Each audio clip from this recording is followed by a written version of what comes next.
تعریف اللہ کے لیے درود اور سلام محمد اور آل محمد۔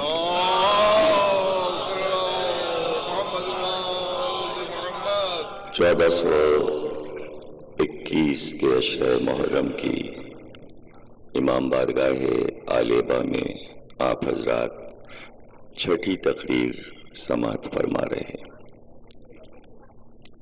موضوع ہے امام عالی مقام کی سوانح حیات۔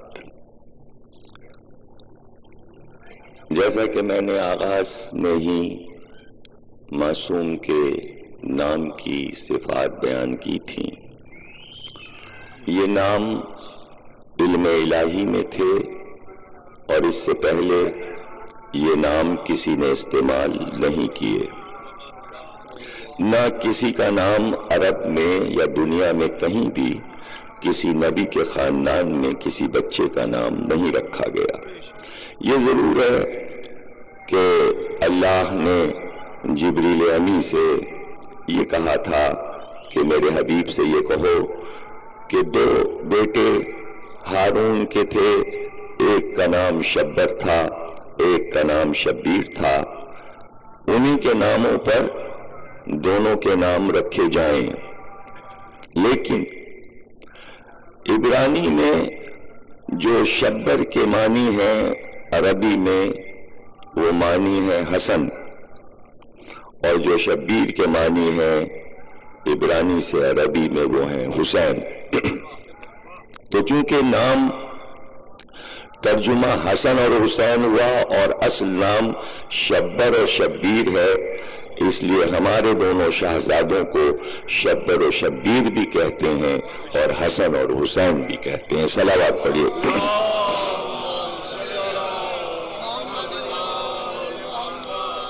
چونکہ حدیث رسول یہ تھی کہ یا علی تم میرے لیے اسی طرح ہو جیسے موسیٰ کے لیے ہارون تھے، تو جب شبی کامل ہوگی تو اس طرح ہوگی کہ پھر جیسے ہارون کے بچے موسیٰ کے بچے کہلائے، اس لیے کہ موسیٰ کے اولاد نہیں تھی، موسیٰ کو بھی اللہ نے صرف ایک بیٹی دی تھی، لیکن یہاں مسئلہ یہ تھا کہ دونوں سگے بھائی تھے، اس لیے موسیٰ کی بیٹی کی اولاد موسیٰ کی اولاد نہ بن سکی، اس لیے ہارون کی ہی اولاد موسیٰ کی اولاد اور وارث بعد موسیٰ قرار پائی۔ اللہ جو مثالیں بیان کر چکا ہے ان مثالوں کو بار بار بیان کرتا ہے تاکہ انسانوں کے ذہنوں میں محفوظ رہے، اور ہم تاریخ انبیاء میں یہ بات پاتے ہیں کہ انبیاء ما سبق کے خاندانوں میں جو باتیں گزریں اس کی شبیہ اگر ہم کہیں پاتے ہیں تو آل محمد کے گھرانے میں پاتے ہیں، امت کے کسی اور گھرانے میں وہ باتیں نہیں ملتی، اس لیے کہ انبیاء کا گھرانہ ہی یہ ہے۔ تو سلسلے سے وراثت میں جہاں نبوتیں ولایتیں آ رہی ہوں اس گھرانے کا کیا کہنا، اور اس گھرانے کے مقابل کائنات میں کسی کا گھرانہ کیسے آ سکتا ہے؟ یہ کائنات کا افضل ترین گھرانہ ہے، اور یہاں کی ہر بات اللہ کی پسندیدہ بات ہے۔ جب کسی بچے کا نام رکھا جاتا ہے، بچے کی ولادت ہوتی ہے، تو وہ اس کے سوانح حیات کا اہم ترین باب ہوتا ہے، اور جب ہم امام حسین کی سوانح حیات بیان کر رہے ہوں تو ظاہر ہے کہ ولادت کا لمحہ اور نام رکھنے کی رسم سب سے اہم ہوگی، اور میں بار بار پڑھ چکا کہ کس طرح نام رکھا گیا، لیکن چونکہ میں حسین کے معنی بار بار کئی تقریروں میں بتا چکا تو اس وقت آگے بڑھ جاؤں تمہید میں یہ کہہ کر کہ اس نام کی ایک خصوصیت، اس نام کی ایک عظمت ایسی ہے کہ جو ذہن انسانی کو حیران کر دیتی ہے، یعنی تمام ناموں کے مقابل ایک صفت ایسی ہے کہ سارے نام آپ سامنے رکھیں تو اس نام میں ایک اہمیت قدرت نے رکھی، اور وہ اہمیت یہ رکھی کہ یہ 4 نام علم الہی میں تھے اور ان کا ظہور نہیں ہوا تھا محمد، علی، حسن اور حسین۔ بعد میں یہ سنت قرار پائی کہ انہی ناموں کو معصومین میں دہرایا گیا، یہی نام پھر بار بار رکھے گئے، چونکہ عظیم نام تھے اس لیے یادگار کے طور پر انہی ناموں کو دہرایا گیا۔ اب آپ دیکھیے کہ معصومین میں یہ نام کس طرح دہرائے گئے، محمد، علی، حسن، حسین۔ اب بعد حسین جو بیٹا پیدا ہوا اس کا نام علی رکھا گیا، علی کے بعد علی کے یہاں جو بیٹا پیدا ہوا اس کا نام محمد رکھا گیا۔ یہ سب خطابات، القابات ہیں، اور ذہن میں رکھا کیجئے اصل نام، یعنی ہمارے مولا علی کے 900 نام ہیں، 900 نام ہیں۔ ہر امام کے نام سمجھیے بس اتنے نام ہیں، اور ہر ہستی جو صفت پاتی تھی اس صفت سے انہیں پکارنے لگتی تھی، حالانکہ وہ نام پہلے سے علم الہی میں ہوتا تھا اور قرآن میں موجود۔ بہت سے ایسے نام ہیں کہ جن سے ہم واقف نہیں ہیں کہ حسن کے اور نام کیا ہیں، حسین کے اور نام کیا ہیں، لیکن بے شمار نام ہیں۔ اسی طرح بعد کے ائمہ کے بھی ہیں، تو چوتھے امام کو ہم کبھی زین العابدین کے نام سے یاد کرتے ہیں، کبھی سید سجاد کے نام سے یاد کرتے ہیں، کبھی سید الساجدین کے نام سے یاد کرتے ہیں۔ تو یہ سب القابات و خطابات ہیں، جو صفات زمانے والے پاتے گئے اس نام سے پکارتے گئے، لیکن اللہ بتاتا گیا کہ ہاں ان کا سجدہ، ہاں ان کی عبادت، تو یہ عبادت کرنے والوں کی زینت بن گئے، یہ سجدہ کرنے والوں کے سردار بن گئے، لیکن نام علی ہے۔ اسی طرح 5ویں امام کا نام محمد ہے، باقر خطاب ہے، نام محمد ہے۔ اب اس کے بعد 2 نئے نام خاندان معصومین میں ظہور کرتے ہیں جو اس سے پہلے معصومین میں نہیں رکھے گئے، اور وہ 2 نام ہیں 5ویں امام کے بعد 6ٹھے امام کا نام جعفر، یہ نیا نام ہے، لیکن جعفر کے ساتھ لفظ صادق کو لازمہ قرار دیا گیا، اس لیے کہ اس کے بعد جتنے بھی جعفر آئیں، میر جعفر تک بھی جعفر آتے رہیں، تو جب ان کا نام لینا تو صادق ضرور کہنا، تو یہ لازمہ ہو گیا۔ 6ٹھے امام کے بعد جو نام رکھا گیا وہ پھر معصوم کے خاندان میں نیا نام تھا موسیٰ، لیکن لازمہ قرار دیا گیا کہ اس کے ساتھ کاظم ضرور کہنا، اس لیے کہ موسیٰ گزر چکے ہیں اور موسیٰ کو اپنی ہیبت کی وجہ سے بار بار غصہ آتا تھا، اور موسیٰ کو اتنا غصہ آتا تھا کہ جب اللہ فرعون کے دربار میں موسیٰ کو بھیجنے لگا تو باقاعدہ اللہ نے وحی کی اور تاکید کی، جا تو رہے ہو، ہاتھ میں عصا بھی ہے، غصہ نہ آ جائے، ذرا نرمی سے فرعون سے بات کرنا، یعنی اللہ میاں بھی چاہتے تھے موسیٰ کے غصے کو کنٹرول کرنا، ان کی پرہیبت مزاج سے اللہ بھی واقف تھا۔ تو موسیٰ کی ہیبت زمانے میں بیٹھی ہوئی تھی، تو معصوم کے گھرانے میں جب موسیٰ آیا تو اللہ نے کہہ دیا اپنے حبیب سے کہ پھر اس کو کاظم کہنا، اسے موسیٰ کی طرح بات بات میں غصہ نہیں آئے گا۔ کاظم کے معنی ہے غصے کو ضبط کرنے والا، اس لیے ان کو موسی کاظم کہنا۔ اس کے بعد جو امام آئے پھر ان کا نام علی رکھا گیا، خطاب رضا ہے، نام علی ہے 8ویں امام کا۔ پھر جب 9ویں امام آئے تو ان کا نام محمد رکھا گیا، نام محمد ہے لیکن خطاب تقی ہے۔ 10ویں امام آئے تو پھر علی نام رکھا گیا، نام علی ہے لیکن خطاب نقی ہے۔ پھر 11ویں امام آئے تو ابھی تک وہ نام دہرایا نہیں گیا تھا پنجتن کا، یعنی حسن، ابھی تک ایک محمد ہوتا ایک علی ہوتا، ایک محمد ہوتا ایک علی ہوتا، اب پہلی بار حسن کا نام 11ویں امام کا نام رکھا گیا حسن، نام حسن ہے، خطاب یا لقب عسکری ہے، اور پھر اس کے بعد جو امام آیا اس کا نام پھر محمد رکھا گیا۔ آخری امام کا نام محمد ہے۔ تو آپ نے دیکھا علی محمد، علی محمد، کتنے علی کتنے محمد، علی سے علی تک، محمد سے محمد تک، درمیان میں علی اور محمد کے علاوہ ایک موسیٰ، ایک جعفر، ایک حسن، لیکن معصومین میں نام حسین کو دہرایا نہیں گیا۔ یہ ہے ایک واحد صفت حسین کی کہ 14 معصوم میں حسین ایک ہے، حسن 2 ہیں، علی کئی ہیں، محمد کئی ہیں، حسین ایک ہے۔ 14 معصوموں میں حسین ایک ہے۔ اس کے معنی علم الہی میں یہ بات تھی کہ حسین کے لیے بہت سی چیزیں لازم ہیں، اگر دوسرا حسین ہو تو پھر دوسری زینب بھی ہو، اگر دوسرا حسین ہو تو پھر دوسری کربلا بھی ہو، اس لیے حسین کو اپنی طرح واحد رکھا۔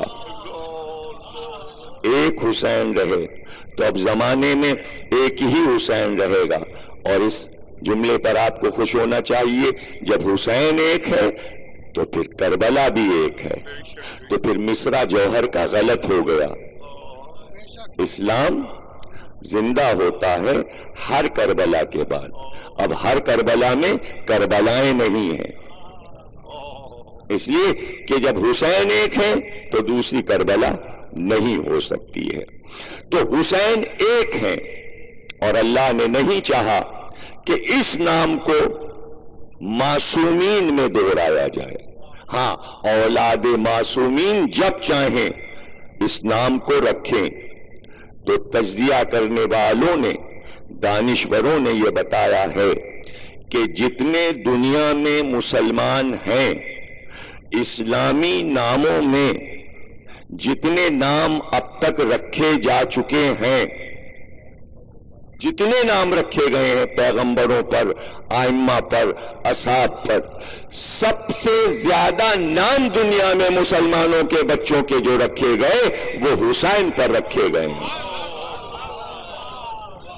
اور کہا یہ گیا ہے کہ ہر تیسرے مسلمان کا نام حسین پر ہوتا ہے، چاہے وہ شیعہ ہو، سنی ہو، وہابی ہو، اہل حدیث ہو، بریلوی ہو، لیکن حسین نام رکھنا ہر ایک فخر سمجھتا ہے۔ محمد حسین، غلام حسین، یعنی نام کچھ بھی رکھے ساتھ میں حسین لگا کر وہ خوش ہو جاتا ہے۔ اگر باپ نہ بھی رکھنا چاہے تو ماں کا اصرار ہوتا ہے کہ ہم نے منت مانی تھی، بیٹا حسین نے دیا ہے تو نام میں حسین لگے گا، اور یہ حسین کا ایک معجزہ ہے، اور یہ معجزہ اس لیے ہے، اس میں گھبرانے کی، پریشان ہونے کی بات نہیں کہ جہاں تقدیر میں اللہ بیٹا نہ لکھے تو وہاں حسین تقدیر بدل کر اسے بیٹا دے دیتے ہیں، اس لیے کہ یہ تقدیروں کو بدلنے والے ہیں۔ اب یہاں پر مرضی کی بات آ جاتی ہے، کسی کی تقدیر میں اللہ نہیں لکھتا نہ لکھے، لیکن اگر حسین کہہ دیں کہ لکھ دے، اس لیے کہ جب حسین کا معاملہ آ جاتا ہے تو یہ اشرا اس بات کی گواہی دے رہا ہے کہ جب مولانا ناصر عباس صاحب مدظ اللہ العالی نے استخارہ دیکھا تو سب انتظار میں تھے کہ اس موضوع پر اللہ کیا کہتا ہے۔ ایسا کیسے ہو سکتا تھا کہ علی ابا کا موضوع حسین پر ہو اور استخارہ منع آ جائے؟ یعنی مرضی الہی حسین کے نام پر فوراً ہاں میں آتی ہے۔ یہی معجزہ ہے حسین کا کہ آپ نے علم تھاما، تابوت تھاما، عزا خانے میں گئے، آپ نے اپنی مراد بیان کی، کہا آپ نے اللہ سے وسیلہ دیا حسین کا، اب اللہ کے یہاں سے نہیں ہے۔ اور یہ نہیں کیوں نہیں ہے؟ نہیں اس لیے نہیں ہے کہ نہیں تو میرا حسین کر چکا، اب حسین کے نام پر میں نہیں کروں گا، میرے لیے حسین نے ایک نہیں کی ہے، اور وہ نہیں ایسی ہے کہ اگر وہ نہیں حسین نہیں کرتے تو میرا دین ختم ہو جاتا، اور وہ نہیں تھی کہ جب سوال ہوا بیعت کا تو حسین نے کہا نہیں، اس نہیں نے دین کو بچا لیا، اس لیے اللہ نے طے کیا اب حسین کے نام پر ہم نہیں کریں گے۔ کوئی مانگے کسی بھی مکتب فکر کا، کسی مذہب کا، کسی مشرب کا ہو، ہم اس کی دعا کو قبول کریں گے۔ حسین سفارش کر رہے ہیں، حسین سفارش کر، اور انسان کیا ہے؟ پروردگار بتانا چاہتا تھا کہ ملائکہ معصوم ہوتے ہیں، فرشتے معصوم ہوتے ہیں، وہ بھی حسین کی طرف دیکھ رہے ہوتے ہیں، وہ بھی حسین کی طرف دیکھ رہے ہوتے ہیں۔ حسین پیدا ہوئے تو مدینے میں چراغاں ہو گیا، خوشی کا یہ عالم تھا رسول اکرم کا، جیسا کہ کل میں نے وضاحت کی کہ جب امام حسن پیدا ہوئے جب بھی نبی مدینے میں موجود تھے، اور جب حسین پیدا ہوئے جب بھی مدینے میں موجود تھے، کہیں باہر نہیں تھے۔ وقت ولادت جیسے ہی خبر ہوئی کہ بچے کی ولادت ہوئی، نبی تشریف لے آئے، اور بعض روایتوں میں یہ ہے کہ اس دن جس دن ان دونوں بچوں کی ولادت ہوئی نبی وہیں موجود تھے فاطمہ کے گھر میں، اور کبھی علی نبی کو دیکھتے تھے اور کبھی نبی علی کو دیکھتے تھے کہ ظہور کا انتظار ہے کہ اب 5واں حصہ آنے والا ہے نور کا، نور کا انتظار کر رہا ہے۔ انوار رکے ہوئے تھے کہ یہ آخری نور آلے اور نور سے نور مل جائیں، اس لیے بچوں کو سب سے پہلے ولادت کے بعد نبی کی گود میں دیا گیا، حسن کو بھی اور حسین کو بھی۔ اس موقع پر جب کسی کی زبان حیات لکھی جاتی ہے تو بعض چیپٹر بڑے اہم ہوتے ہیں، مثلا ولادت کا چیپٹر بہت اہم ہوتا ہے، پھر جوانی کے آغاز کا چیپٹر بڑا اہم ہوتا ہے، شادی کا چیپٹر بڑا اہم ہوتا ہے، لیکن یہ عجیب بات ہے کہ امام حسین کی زبان حیات جتنی بھی لکھی گئی ہیں اس میں یہ چیپٹر سارے تشنا ہیں، اور ہمارا کام یہ نہیں ہے کہ ہم لکھی ہوئی کتاب کو فرفر آپ کو سنا دیں، بلکہ جو تشنگی ہے ہم چاہتے ہیں اس کی جگہوں کو ہم بھر دیں۔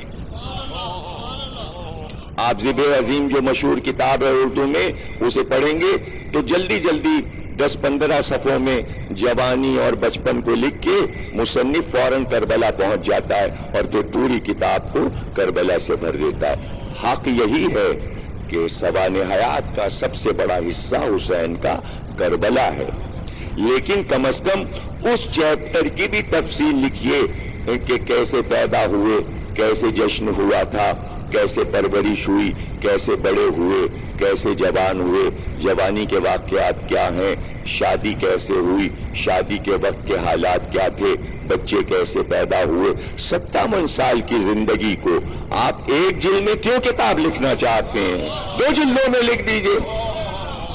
ایک چیپٹر وہ ہو کہ جو پیدائش سے لے کر جوانی تک کا ہو، اور دوسرے میں آپ پوری کربلا لکھیے۔ کتاب حسین کو آپ جلدی ختم کیوں کرنا چاہتے ہیں؟ مختصر کیوں کرنا چاہتے ہیں؟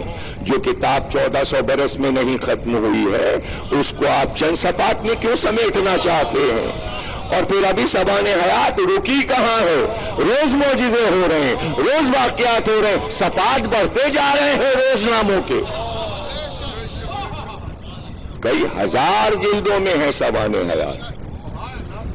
لندن میں عربی میں، انگریزی میں اور اردو میں حسینی انسائیکلوپیڈیا لکھا جا رہا ہے، 247 جلدوں میں انسائیکلوپیڈیا لکھا جائے گا، اور جلدیں تیار ہو چکی ہیں، اب چھپنا شروع ہو رہی ہیں۔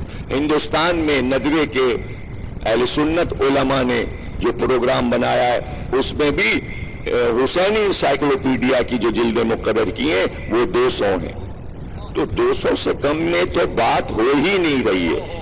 حالانکہ میں 200 پر بھی راضی نہیں ہوں. بات 2000 تک میں کہیں جا کے ختم ہوگی، اس لیے کہ 2000 ہے، 2000 ہے. اور حسین کی زمان حیات کو آپ مدینے سے نہ شروع کیجئے، ہمیشہ حسین کی زبان حیات کو خلقت آدم سے پہلے سے شروع کیجئے. اس لیے کہ حسین کا سفر ہر نبی کے سفر کے ساتھ ساتھ ہے. حسین کشتی نوح میں بھی ہیں، عصائے موسیٰ کے واقعے کے وقت بھی حسین موجود ہیں. حسین قید خانے میں یوسف کے ساتھ بھی آئے ہوئے ہیں. جب عیسیٰ صلیب پر چل رہے ہیں تو اس وقت بھی حسین موجود ہیں. ہر نبی کے ساتھ ساتھ محمد بھی ہیں، علی بھی ہیں، حسن بھی ہیں، حسین بھی ہیں.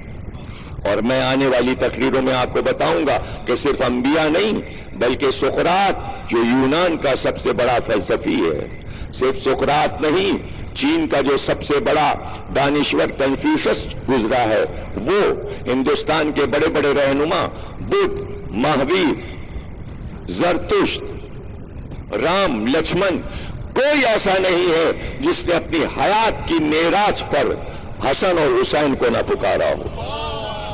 تو یہ سب تو حسین کی ولادت سے 5000 اور 10,000 برس پہلے گزرے ہیں، لیکن یہ سب حسن کو بھی جانتے تھے، حسین کو بھی جانتے تھے. ذرا آپ خود سوچئے کہ جب دنیا کا یہ عالم ہے تو عرش پہ کیا عالم ہوگا.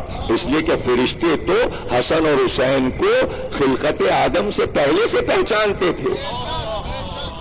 عالم بالا کے فرشتوں کے لیے حسن اور حسین کا نور نیا نہیں تھا. یہی وجہ تھی کہ خلقت آدم سے لاکھوں برس پہلے عالم بالا میں جب فرشتے عبادتوں میں مصروف تھے تو جس کا نام فطرس ہے، اس کی بھی ایک ڈیوٹی تھی. جو سجدے میں ملائکہ تھے وہ سجدے میں تھے، جو رکوع میں تھے وہ رکوع میں تھے، جو قنوت میں تھے وہ قنوت میں تھے، جو تسبیح میں تھے وہ تسبیح و تحلیل میں تھے. اور ہزاروں برس سے وہ یہ کام کر رہے تھے. سجدہ ہے تو سجدہ ہے، رکوع ہے تو رکوع ہے، سب مصروف عبادت تھے عالم بالا میں. ایسے میں فطرس ایک بڑا فرشتہ تھا اللہ کا. اسی طرح کا ایک اور بھی واقعہ اس سے متعلق ہے، کبھی موقع آیا، ایک اور فرشتہ تھا، اس کا نام دردائیل تھا. لیکن اس وقت میں فطرس کا واقعہ آپ کے سامنے پیش کر رہا ہوں کہ فطرس عبادت کرتے کرتے اس کے دل میں خیال آیا، اور خیال یہ آیا کہ عالم بالا میں جتنے فرشتے عبادت کرنے والے ہیں ان میں سب سے اولیٰ ہوں، اور میری جیسی عبادت کسی نے نہیں کی. بس جیسے ہی یہ خیال آیا، پروردگار عالم نے جبریل امی کو حکم دیا کہ فطرس کا ایک بازو توڑ دو. اس کی یہ سزا ہے کہ اس کا ایک پر، ایک بازو، ایک ڈینا توڑ دو، الگ کر دو، اور اس کو خلاؤں کی تاریکی میں سب سے نیچے جہاں ارض ہے وہاں کسی گہرے کنویں میں، اندھیرے کنویں میں پھینک دو. یہ ہے اس کی سزا. یہ خیال تجھے کیسے آیا کہ تجھ سے بڑا کوئی عبادت کرنے والا نہیں؟ دیکھیں ذرا سا سمجھیے گا. فرشتہ تھا، اس نے فرشتوں کی عبادت کو دیکھا تھا، دیکھ کر اپنا اور ان کا موازنہ کیا تھا، وہ حق پر تھا. اس نے دیکھا ہوگا کہ جتنے فرشتے عبادت کر رہے ہیں ان میں میری عبادت سب سے افضل ہے. لیکن سزا کیوں ملی؟ اور سزا پائے معصوم جس سے خطا نہیں ہو سکتی. تو خطا تو تھی نہیں، تھا ترک اولا، یعنی اپنے کو اولا سمجھ کے اولا کو ترک کیا. ترک اولا اور ہے، خطا اور گناہ اور ہے. گناہ نہیں ہوا ہے، ترک اولا ہوا ہے. معصوم سے خطا نہیں ہوتی ہے. یعنی اگر اولا کو ترک کر دے معصوم تو یہی اس کے لیے سزا کا مستجب ہو جاتا ہے، اس کے اوپر سزا واجب ہو جاتی ہے. تو اللہ یہ نہیں کہتا کہ ہاں فرشتوں میں تو ٹھیک ہے سب سے بڑا ہے. یہ خیال کیوں آیا؟ نہیں، تجھ کو نہیں معلوم. جب تم سب فرشتے پیدا بھی نہیں ہوئے تھے، اس سے پہلے سے کچھ لوگ ہماری عبادت کر رہے ہیں، تو یہ تجھے کیسے خیال آ گیا کہ ہم سے بڑا عرش اعظم پر کوئی عبادت کرنے والا نہیں ہے؟ تو جب سزا پائی اور پھینکا گیا اور فرشتوں نے اس کو زنجیروں میں باندھ کر خلاؤں میں پھینک دیا اور تاریک کنویں میں قید کر دیا، تو جب وہ سزا پا رہا تھا اور پھینکا جا رہا تھا خلا کی پستی کی طرف، تو اس نے جبریل سے ایک سوال کیا کہ جبریل امی، تم سید و سردار ہو ملائکہ کے، تو تم یہ بتا سکتے ہو کیا میری خطا معاف بھی ہو سکتی ہے؟ جو ترک اولا جو خطا مجھ سے ہوئی ہے یہ کبھی معاف ہو سکتی ہے؟ جبریل نے کہا ہاں، اللہ نے لوح پر لکھ دیا ہے کہ ہم نے ایک دن مقرر کیا ہے، نیک کاموں کا صلہ دیں گے اور برائیوں کی سزا دیں گے۔ کیا لکھا ہے؟ کہ اس پہ لکھا ہے کہ قیامت کا دن جب آئے گا اس دن فیصلہ ہوگا تو ہم نیکیوں کا صلہ دے دیں گے، اور جو برائیاں کریں گے ہم ان کو اس کی سزا دے دیں گے۔ تو بے اختیار فطرس نے کہا جبریل اے اخی، یہ تو بتاؤ کہ ہم تو تاریکی میں پھینکے جا رہے ہیں، ہم کو یہ کیسے پتا چلے گا کہ آج قیامت آ گئی؟ تو جبریل نے کہا کہ فطرس، آسمان کی طرف دیکھتے رہنا بس اب تمہارا ایک کام ہے، اب تو تم گرفتار ہو، اب کوئی کام تو ہے نہیں تمہارا، تم اپنی عمر اس میں گزار دینا کہ تم عرش کی طرف دیکھتے رہنا، اور جس دن آسمانوں کے سارے دروازے کھل جائیں اور کروڑوں فرشتے آسمان سے اترنے لگیں تو سمجھ جانا قیامت کا دن آ گیا۔ وہ دن ہے تمہاری بخشش کا دن، اس دن تمہارا ترک اولا، تمہاری خطا معاف ہو جائے گی۔ لاکھوں برس گزر گئے، لاکھوں برس ایک ملک نے انتظار کیا آسمان کو دیکھ کر کہ کب دروازے کھلیں گے، کب فرشتے اتریں گے۔ ایک دن، لاکھوں برس کے بعد ایک دن، لاکھوں برس کے بعد ایک دن فطرس نے یہ دیکھا کہ آسمان کے دروازے کھلنے لگے۔ اب آسمان کے دروازوں کو ملک پہچان سکتا ہے، ہم کو آپ کو وہ دروازے نظر نہیں آئیں گے، یا جو معراج میں جائے اس کو نظر آئیں گے، یا اگر راکٹ وہاں تک پہنچ گئے ستاروں سے ہوتے ہوئے، ستاروں سے آگے جہاں اور بھی ہیں تو ان جہانوں کے دروازے بھی ہیں، آسمانوں میں دروازے ہیں، حدیثوں میں موجود ہے۔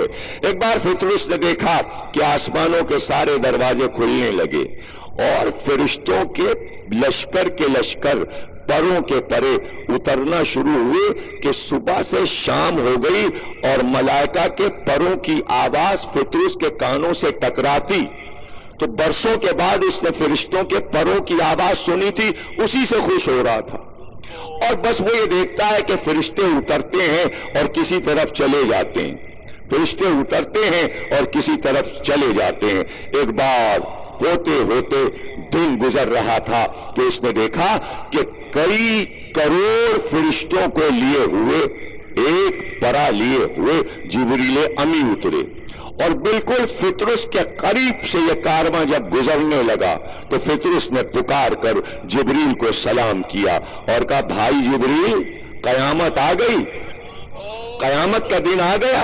دیکھیں اس کی خوشی کا کیا عالم ہوگا کہ آج میری خطا بخشی جائے گی، آج قیامت کا دن ہے۔ جبریل نے مسکرا کر کہا نہیں، ابھی تو قیامت نہیں آئی۔ کہا تو تم نے تو کہا تھا کہ عرش کے دروازے کھلیں گے اور فرشتے اترنے لگیں گے۔ کہاں، وہ تو قیامت کے دن کی پہچان ہے، لیکن آج قیامت نہیں آئی۔ کہ پھر یہ صبح سے سارے فرشتے جا کہاں رہے ہیں؟ کہ تمہیں نہیں معلوم؟ تو ہم تمہیں بتاتے ہیں، آج آخری نبی کے یہاں چھوٹا نواسا حسین پیدا ہوا ہے اور آسمانوں کے دروازے کھولے گئے ہیں کہ عرش کے جتنے فرشتے ہیں وہ جائیں اور جا کر اپنے نبی کو سلام کر کے حسین کے ولادت کی مبارکباد دیتے ہیں۔ اب ہم جا رہے ہیں، اب ہم مبارکباد دینے جا رہے ہیں۔ ایک بار فطرس نے کہا اخی جبریل، تو یہ تو خوشی کا دن ہے، ہم بھی چل سکتے ہیں؟ کہا آ جاؤ، چلو ساتھ چلو، ہم تمہیں لے کے چلتے ہیں۔ کچھ غور کیا آپ نے؟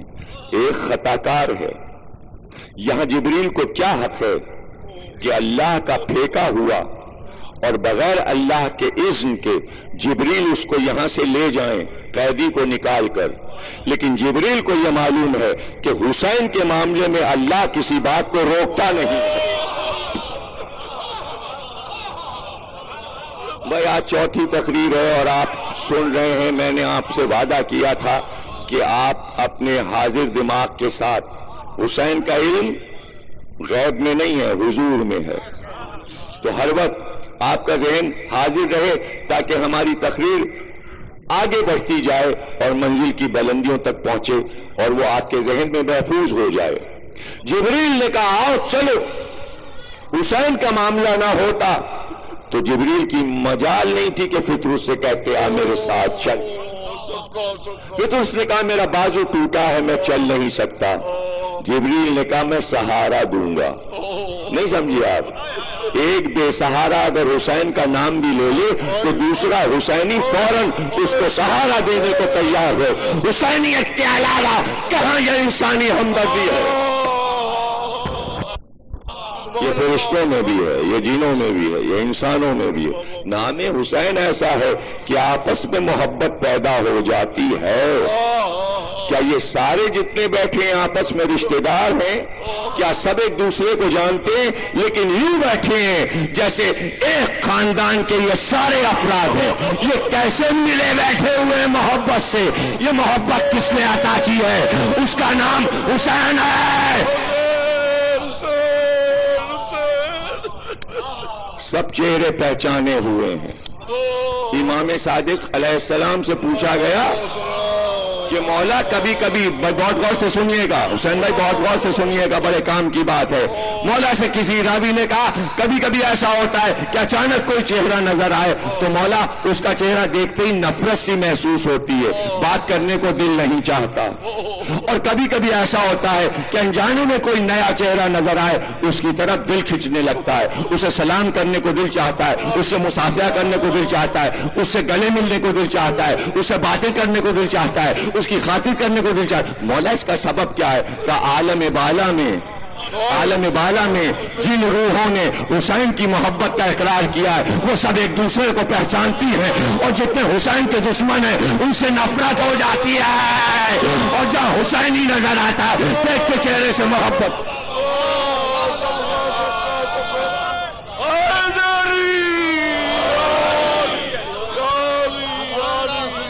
انجان مل جائے تو محبت ہو جاتی ہے مسافرت میں، اور جب یہ پتہ چل جائے حسینی ہے محبت بڑھتی جاتی ہے، اور جب یہ پتہ چل جائے یزیدی ہے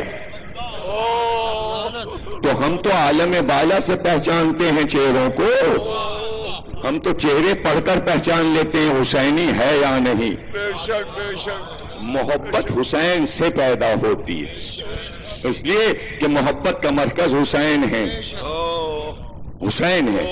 جبریل امی نے کہا ہم تمہارا بازو تھام کے ساتھ لے چلیں گے، لے کر چلے، لیکن کہا دیکھو بارگاہ بڑی ہے، ادب کا مقام ہے، فطرس اب تم باہر ٹھہرو، ہم جاتے ہیں مبارکباد دینے، جب تک اذن نہ مل جائے تم اندر نہیں جا سکتے۔ نہیں سمجھے آپ؟ روزے پہ گئے ہیں جو لوگ انہیں معلوم ہے، پہلے اذن دخول پڑھنا پڑتا ہے۔ کیوں بھائی ظاہرین؟ یہیں سے تو کارواں جاتے ہیں، آپ کو معلوم ہے حسین بھائی بھی جاتے رہتے ہیں، ظاہرین جاتے ہیں تو کیا ہوتا ہے؟ پہلے اذن لو، پہلے عباس کے روزے پہ جاؤ، پہلے علمدار سے کہہ دو کہ آقا کے ہاں جا رہے ہیں، پھر دروازے پہ پہنچ کر ادب سے وہ زیارت کا ٹکڑا پڑھو کہ مولا ہم در پہ آ گئے، اب اذن دیجئے کہ ہم بارگاہ میں داخل ہوں۔ تو آج تو حسین کی بارگاہ بن گئی ہے، حسین پیدا ہو گئے، حالانکہ گھر محمد کا ہے، دروازہ محمد کا ہے، لیکن آج محمد کا گھر دربار حسینی بن چکا ہے، اس لیے فطرس باہر ٹھہر جا، باہر ٹھہر جا جب تک اذن نہ ملے۔ جبریل امی اندر گئے، ایک ایک فرشتہ گیا، رسول کو مبارکباد دی حسین کی ولادت کی۔ جب جبریل نے مبارکباد دی کہا یا رسول اللہ آپ کو فطرس کا واقعہ معلوم ہے؟ کہ ہماری نگاہوں کے سامنے ہوا ہے، تم ہم سے پوچھتے ہو کہ معلوم ہے کیا بات ہے؟ کہ وہ بھی آیا ہے اور وہ در پہ کھڑا ہے، وہ صرف آپ کو مبارکباد دینا چاہتا ہے۔ تو رسول خدا نے کہا جبریل فطرس کو بلا لو۔ کچھ سمجھے؟ نبی نے بتا دیا کہ حسین کی بارگاہ میں اگر خطا کار بھی آئے گا تو دروازے پہ روکا نہیں جائے گا۔ اللہ کی مسجد میں کافر نہیں جا سکتا، قرآن کی داخل نہیں ہو سکتا۔ سامنے مسجد ہے اور ادھر آصف الدولہ کا امام باڑہ، امام باڑے میں مسجد ہے جامع مسجد، لیکن مسجد پہ لکھا ہے نہیں جا سکتے، امام باڑے پہ کچھ نہیں لکھا۔ ہندو آیا مسجد سے واپس آ گیا دروازے سے، امام باڑے میں داخل ہو گیا، نہیں سمجھے کچھ؟ حسین کی بارگاہ وہ ہے کہ کافر آئے، مشرک آئے، یہودی آئے، عیسائی آئے، حسین کسی کو نہیں روکتے۔ اب بھی نہیں سمجھے؟ ارے اگر اسے کچھ مانگنا ہو مسلمانوں کی مسجد سے تو اللہ سے مانگ نہیں سکتا، تو پھر اب کیا کرے؟ حسین کے در پر جائے اور کہے حسین تمہارے ذریعے سے تم کہو اپنے اللہ سے۔ اب کسی دلیل کی ضرورت ہے؟ دیکھیں ہوا کا جھونکا خود خوشخبری لے کر آیا ہے کہ آپ کیسے سن رہے ہیں۔ میں آپ کو روایت سنا رہا ہوں، معصومین سے روایت ہے کہ جب ہمارا ذکر ہو رہا ہو اور ہوا کا جھونکا آئے تو سمجھ لو کہ سواریاں آئی ہیں۔ روایت ہے، مستند روایت ہے، ایک درود تو پڑھیے۔ یہ باتیں معرفت والوں کے سمجھ میں آئیں گی، ہر ایک نہیں سمجھے گا۔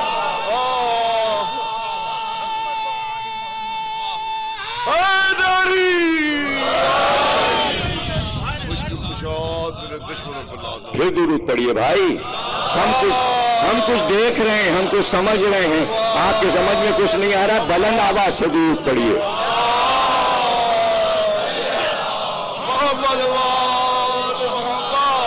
لمحہ وہ تھا کہ حسین جھولے میں تھے اور عالم نبی کا یہ تھا کبھی جھولے میں لیٹا دیتے کبھی اٹھا لیتے، اور جب اٹھا لیتے تو خوشی کا یہ عالم تھا کہ لوگ مجمع تھا کہ مبارکباد دینے کے لیے مدینے کی گلیاں بھر گئی تھیں، اور پروں کی آوازیں فرشتوں کی مدینے والوں نے پہلی بار سنی کہ فرشتوں کے پروں کی پرواز کی آواز اہل مدینہ نے سنی، اور رات بھر دن بھر 7 دن تک یہ جشن رہا ہے مبارکباد کا۔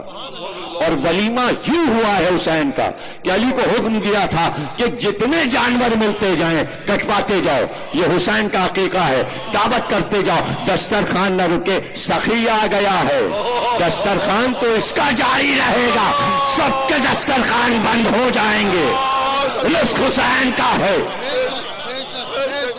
بس دسترخوان آج سے جاری ہو گیا، حسین آ گئے ہیں، پانی ان کا، کھانا ان کا، مدینے والے کھانا کھا رہے ہیں، دسترخوان لگا ہوا ہے اور سب آ رہے ہیں۔ ایسے میں نبی کا یہ عالم ہے خوشی کے مارے، جیسے جیسے مجمع بڑھتا ہے چہرہ خوشی سے سرخ ہوتا جاتا ہے، اور جب حسین کو جھولے سے اٹھا لیتے ہیں تو گود میں لے کے خوشی میں ٹہلنے لگتے ہیں اور ایسے میں مبارکباد لیتے ہیں۔ جب دیکھتے ہیں کہ بالکل سو گئے تو پھر جھولے میں لٹا دیتے ہیں۔ تو یہ لمحہ وہ تھا کہ جھولے میں لیٹے تھے اور ابھی گود میں لیا تھا، بس چند لمحے ہوئے تھے کہ گود میں اٹھایا تھا کہ ایک بار جبریل نے فطرس کا ذکر کیا اور نبی گود میں حسین کو لیے کہتے ہیں بلاؤ اس کو، بلاؤ فطرس کو بلاؤ۔ ڈرتا ہوا، سہما ہوا، کر کے اولا کا خطا کار فطرس داخل ہوا، اور وہیں سے آواز تھی نبی آپ پر سلام، آپ پر سلام، مبارک ہو آپ کو، آپ کے بیٹے، آپ کے نواسے کی ولادت آپ کو مبارک ہو۔ نبی نے مبارکباد قبول کی۔ اب ایک جملہ اس نے کہا کہ اس مولود کے صدقے میں کیا آج آپ کا معبود، آپ کا خدا میری یہ خطا معاف کر سکتا ہے؟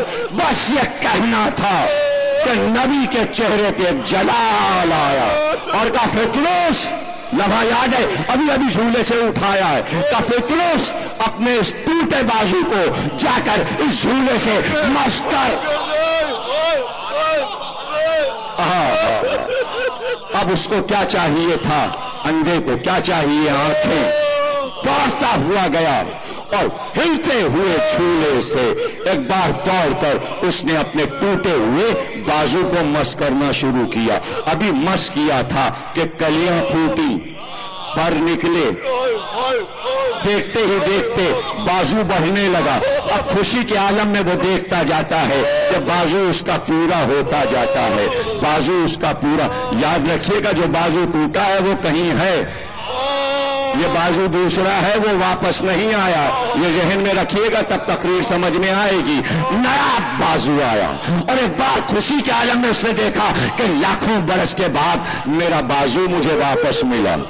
ایک بار اس نے کیا کیا کہ اپنے پرانے بازو کو اٹھایا اور قبلے کا رخ کیا، اور اس کے بعد دوسرا بازو اٹھایا اور آہستہ آہستہ دونوں بازو لا کر ایک بار ملایا، اور ملا کر ایک بار ادھر دیکھا، ایک بار ادھر دیکھا۔ نبی نے مسکرا کر کہا کیا دیکھ رہا ہے؟ ایک بار فطرس نے کہا یا رسول اللہ یہ دیکھ رہا ہوں، ایک اللہ کا عطا کیا ہے، ایک حسین کا عطا کیا، میں دونوں میں کوئی فرق نہیں پاتا۔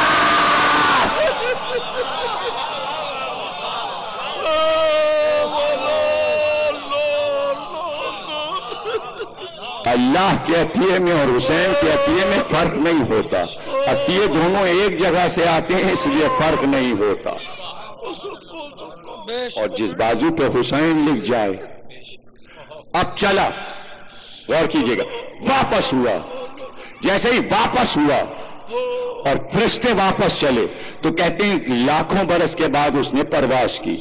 تو روایت میں آخری جملہ یہ ہے کہ جس وقت واپس ہو کر مبارکباد دے کر، جھولے کو چوم کر، حسین کے قدم چوم کر، نبی کے قدم چوم کر، اب جو اس نے پہلی پرواز کی لاکھوں برس کے بعد، اور جب پروں کو پھیلائے تو یہ کہتا ہوا چلا ارے میرا کیا کہنا، میں آزاد کر گئے حسین، میں آزاد کر گئے حسین ہوں۔ تو کہتے ہیں جب پرواز کرتا ہوا ملائکہ کے درمیان میں پہنچا تو ملائکہ نے فطرس کے پر کو چوما،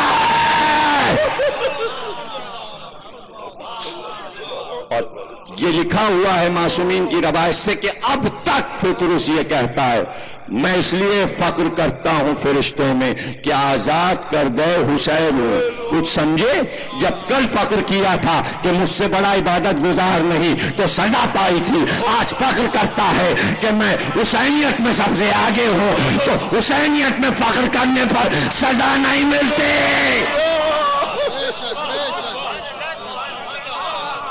جزاک اللہ۔ سنی تقریر آپ نے خوب سنی، جو حق ہے آپ کو سننے کا۔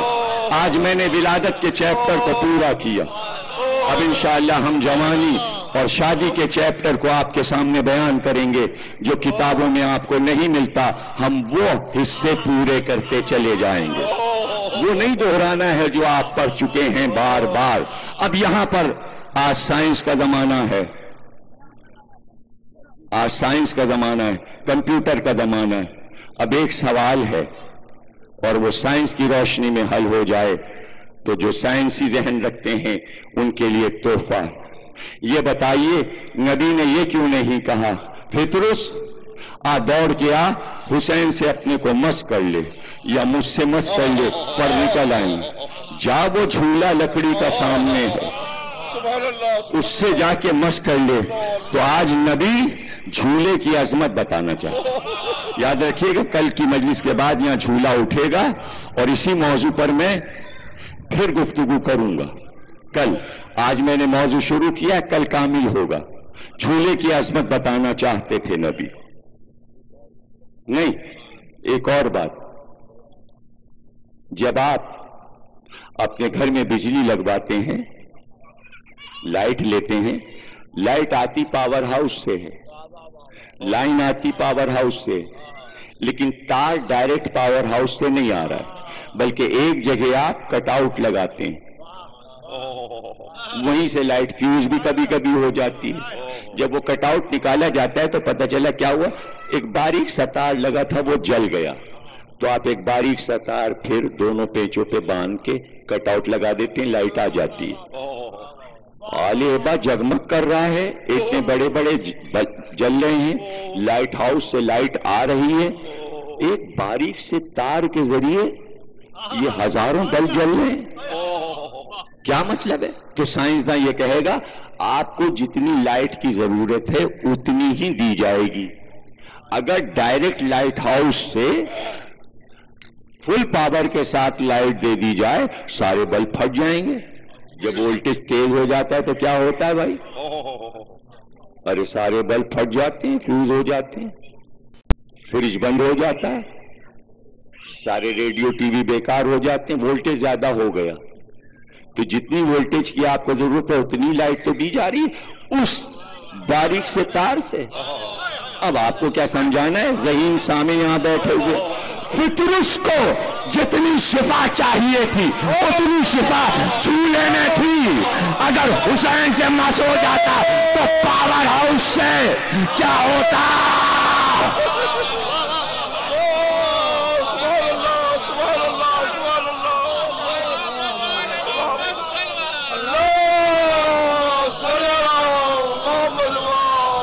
دیکھیے اس طرح بہت مشکل ہے کہ میں آپ کو سمجھا سکوں اور بچوں کے ذہن کو مضبوط کر سکوں. جب آپ جاتے ہیں کربلا تو قبر حسین اصل کہاں ہے؟ تہہ خانے میں ہے. اس کے اوپر ایک اور قبر ہے شبی، اس کے اوپر زری ہے، زری میں لکڑی کا تابوت ہے، لیکن اصل قبر کہاں ہے؟ وہ تہہ خانے میں. ہر معصوم کی قبر، اصل قبر اوپر نہیں ہے. اور ہم جا کے کہاں لپٹتے ہیں؟ زری سے. پتہ چلا ہمیں جتنے وولٹیج کی ضرورت ہے اتنا دیا جا رہا ہے.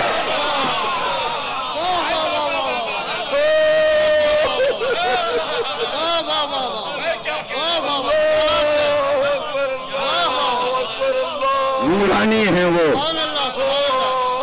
نورانی ہیں وہ. کیا ہوتا کیا ہے؟ بڑے بڑے علماء نے لکھا ہے جو پہنچ گئے زینہ اتر کے تیسرا زینہ نہیں اتر پاتے، موت ہو جاتی ہے. سمجھے کچھ؟ اصل قبر اگر عباس کی دیکھ لیں تو وہاں سے کوئی زندہ نہیں آتا. اور عباس کی قبر کے لیے اللہ نے یہ انتظام کیا ہے کہ اگر دروازہ کھل بھی جائے تو قبر جس مقام پر ہے چاروں طرف اتنا پانی ہے کہ پانی کی گہرائی نہیں معلوم ہے.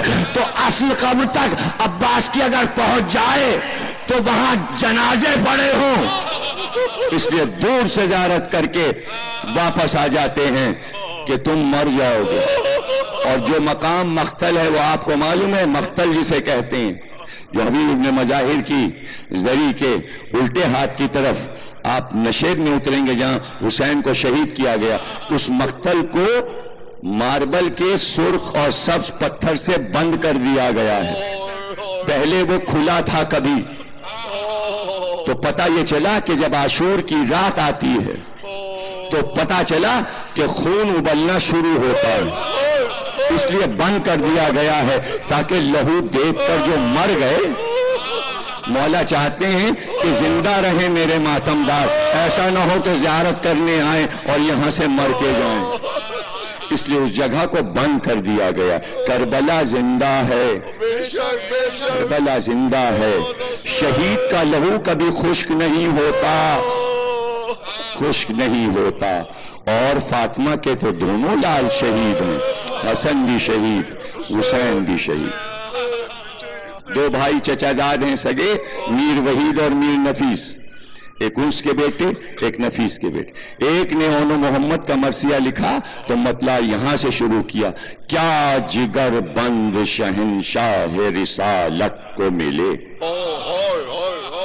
حسن اور حسین سے اونو محمد کا مرثیہ شروع کیا. یہ کہا وحید نے کہا، اور نفیس نے ایک بھی کے لفظ سے عجیب بات جواب دے دیا، پائے کیا حضرت زینب نے بھی نایاب پسر. کہ وہ مصرع وہ ہے کیا جگر بند شہنشاہ رسالت کو ملے. اور یہ مصرع بھی سے پتہ چل رہا ہے کہ یہ بھی تو دیکھو پائے کیا حضرت زینب نے بھی نایاب پسر، ہاں نایاب پسر پائے.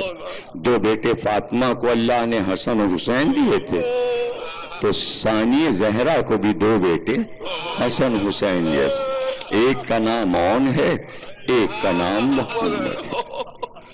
اور حسین کی سوانح حیات میں بچوں کا بڑا حصہ ہے.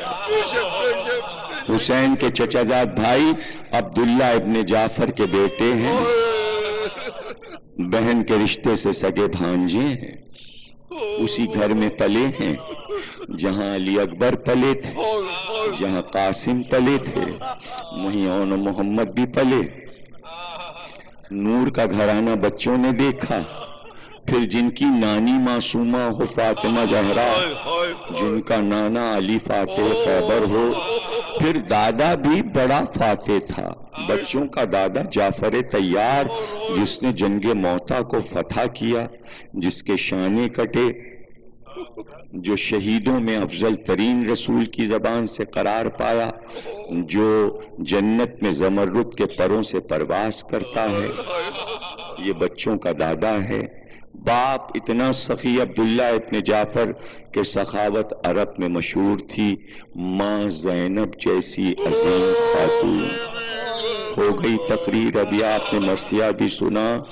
عاشور کے دن جب لاشوں پر لاشیں آنے لگے تو جب کوئی لاشا آتا تو زینب یہ پوچھتی فضہ عون و محمد کا لاشا اب تک نہیں آیا؟ کوئی خبر نہیں آئی کہ میرے بچوں کے لاشیں آ گئے؟ اور جب زینب یہ کہتی ہیں تو فضہ خاموش ہو جاتی ہے. ایک بار کا فضہ ذرا میرے بچوں کو بلوا، عون و محمد کو بلوا. دونوں بچوں کو شہزادی نے کہا ماں بلا رہی ہے. بچے سر جھکائے ہوئے خیمے میں آئے کہ مسلم کے بچوں کی لاشیں آ گئی اور عون و محمد تم اب تک میدان میں نہ گئے. دونوں نے ہاتھ باندھے کا مادر گرامی کوئی لمحہ ایسا نہیں ہے جب ہم نے ماموں سے اجازت نہ مانگی ہو لیکن ماموں جان ہمیں جانے نہیں دیتے. کہتے ہیں تم میری بہن زینب کی نشانی ہو. یہ اماں ہم تو قدموں تک پہ گر گئے مگر ماموں جان نے جانے نہیں دی. زینب سمجھ گئی کہ یہ محبت ہے حسین کی کہ جو بچوں کو میدان جنگ میں جانے نہیں دے رہی. ایک بار دونوں بچوں کا ہاتھ پکڑ کے پشت پہ کر لیا، گویا بچوں کو اپنے پیچھے چھپا لیا اور فضہ سے کہا ذرا میرے بھائی کو بلا. اچانک جو حسین خیمے میں آ گئے اور زینب کے قریب آئے، کہا بہن کیا بات ہے؟ تو بے اختیار زینب نے ایک بار ہاتھوں کو کھینچ کر دونوں بچوں کو سامنے کیا اور ایک بار بچوں کو لے کر بھائی کے گر 7 بار تباہ 7 بار بچوں کو لے کے پھری. کہ زینب یہ کیا کیا؟ کہ بھیا میں نے بابا علی سے یہ سنا ہے کہ جب کوئی بہت بڑی مصیبت پڑے تو صدقہ نکال دینا. اے بھیا آج فاطمہ کے لال پر سب سے بڑا مصیبت کا دن ہے، میں نے صدقہ نکال دیا. اے بھیا جب صدقہ نکل جاتا ہے تو گھر میں صدقہ نہیں رکھا جاتا. ارے زینب ابھی بچوں کے لڑنے کے دن نہیں ہے. کہ نہیں بھیا بس میں نے صدقہ آپ کا نکال دیا، زہرا کے لال پر سے میں نے انہیں نچھاور کر دیا. اب حسین چپ ہو گئے. گھوڑے تیار تو کھڑے تھے بچوں کے. کہتے ہیں ایک بچے کو عباس نے گود میں لے کر بٹھایا، ایک کو حسین نے گود میں لے کر بٹھایا. جب بچوں نے جھک کر سلام کیا تو ماں نے آواز دی اے عباس یہ جعفر طیار کے پوتے ہیں، ذرا کھڑے ہو کے بچوں کی لڑائی دیکھنا. بچے لڑے تو لڑتے ہوئے عمر ساتھ کے خیمے تک گئے، لیکن ماں نے آواز دے کر کہہ دیا تھا عون و محمد پانی کی طرف نظر نہ ڈالنا، فرات کی طرف نہ جانا، میرا بھائی پیاسا ہے. لڑتے لڑتے بچے گرے، بچوں نے سلام کیا تو ایک بار حسین نے کہا عباس زینب کے لال دونوں سے گر گئے. علی اکبر چلے، عباس چلے، حسین چلے. ایک کا لاشا عباس لائے، ایک کا لاشا علی اکبر لائے. ایک بار حفصہ نے پردہ اٹھایا کہ شہزادی کے بچوں کے لاشیں آ رہے ہیں. بیبیاں دوڑ کے آ گئی, لیلا آئی, رباب آئی کہ زینب کو سنبھالو, بچوں کے لاشیں آئے. تقریر کا آخری جملہ بیبیاں سمجھ رہی تھی کہ زینب ماتم کریں گی, زینب سینہ پیٹیں گی. ایک بار جیسے ہی لاشیں آئے سب نے دیکھا زینب نے اپنی پیشانی زمین پہ رکھی, سجدہ شکرانہ کیا کہ پروردگار تیرا شکر ہے کہ بچوں کی قربانیاں قبول. ہائے زینب کے لال, ہائے زینب کے راج دلارے, ماتم حسین.